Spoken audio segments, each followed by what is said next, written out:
Brought to you by ExpressCare Health and Skin Center. Get in, get out, get better. Hi, and welcome back to Healthy Living. Tonight's topic is fevers, something we've all had at one point or another. So what is a fever and how do you break it? Joining us is ExpressCare's Dr. Jitka Lom. So Doc, at what temperature does it become a fever? Right, so technically 100.4 degrees Fahrenheit is a fever. Of course, our normal temperature is about 98, 98.6, and it fluctuates during the day. We don't always have the same temperature, especially if you've been running around, it's the afternoon, it's hot outside, you might get up to almost 99. But anything over that is starting to head into fever territory. Okay, so Melissa from Jigo, one of our viewers, is asking, what can cause a fever? Right, well, we always typically think of, infections, bacteria, viruses, strep throat, pneumonia, all these things that cause fever, infections. But there are other things that cause fever too. For example, heat stroke or just plain stroke by itself can cause a fever. Certain medications can raise your temperature. Certain procedures can raise your temperature. Seizure by itself can raise your temperature because you're using a lot of muscles when you're seizing. So there are other things that can raise your temperature, but typically we think of infections, bacterial and viral, that would cause you to have a fever. Okay, so one of our viewers, Maya from EPAN, is asking, what are symptoms of a fever? Right, so besides the actual feeling very hot and being very red, fever can cause some other things such as vomiting, headache, dehydration. Actually, it can cause you to have a seizure, especially if you're a child.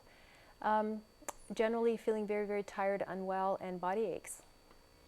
Okay, one of our viewers, Noel from Tamuning, is asking, can fevers be life-threatening? They can. The most extreme example of a fever is something called malignant hyperthermia. This is a rare reaction to anesthetic that people can have, and it runs in families. And when they're given an anesthetic under, when they're having a regular surgery, they will have a reaction where their temperature goes higher and higher and higher and higher to the point where they actually die. That's extreme and unusual, but the point of it is that a very high fever can cause severe changes in your metabolism and can kill you. So once you're heading up to about 104, it's the time to start seriously thinking about cooling down, especially thinking about heat stroke here on Guam, leaving children or animals in the car, those type of things. You want to be very, very careful so that their temperature does not rise to the point of death.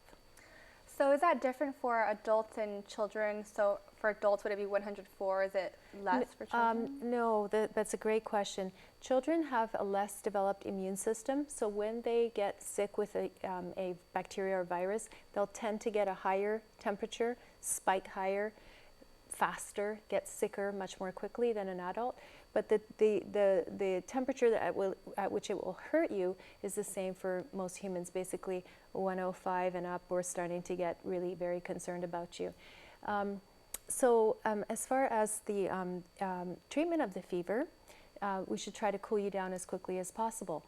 And we do that both internally and externally. Internally, you can take medications such as acetaminophen, that's Tylenol, or ibuprofen, that's Motrin, or Aleve. So both those types of medicine will reduce the temperature, and make sure you're using the correct dosage for yourself or your child so you don't overdose yourself or your child. But typically adults will tend to underdose themselves. The other way that we cool ourselves down is from the inside with, number one, fluids, okay? Drinking lots and lots and lots of fluids. It doesn't have to be a cold fluid, it can be a room temperature fluid, but drinking to flush this out and to cool yourself down. The other way that you can cool yourself down is from the outside, especially in the case of like heat stroke or something like that. Ice packs on the body are very effective. Okay, so one of our viewers, Annabelle from Dedido, is asking, at which point or at what point should you see a doctor? Well, I think if there's a couple of answers to that. First is, if your fever has gone on for more than 5 days, you really need to get checked, especially if it's a child. Typically, people don't even wait that long, Fevers can go on for months and months. For example, a person with cancer, person with tuberculosis will have malaria, will have spiking fevers going on for a long, long time. But if you're otherwise a generally healthy person, you suddenly get a fever and it's gone on for a few days, you need to go find out why. So that's when you would go get checked. On the other hand, let's say you only have a fever on the first day, but you're trying to take your Tylenol, your Motrin, but your temperature is extremely high, 104, you're vomiting, you're unable to drink, you're getting dehydrated, you need to get checked. So the answer is twofold then, if it's a prolonged fever or it's a very high fever that you're unable to control at home. Okay, our viewer Carl from Jotnya is asking, is the saying true, feed a cold, starve a fever? It is true, and it's really important. I hear that a lot from parents when they bring in their sick child. The child has a fever, and the parents will say, he doesn't want to eat anything. I want to cheer and say, that's great. Listen, he's listening to his body. As long as your child is drinking, we're happy. And how do we know he's drinking enough? Because he's urinating. He's using the restroom, and the urine is hopefully coming out clear, not yellow, not dark, or the diaper's soaked. Then we know that the child is drinking enough despite the fever. If you have a dry diaper or very, very dark yellow urine, then that's trouble and we need to get checked. All right, thanks so much, Doc. Definitely very useful information for everyone in our community, especially parents out there. So stay tuned, we'll have more of your questions answered when Healthy Living continues.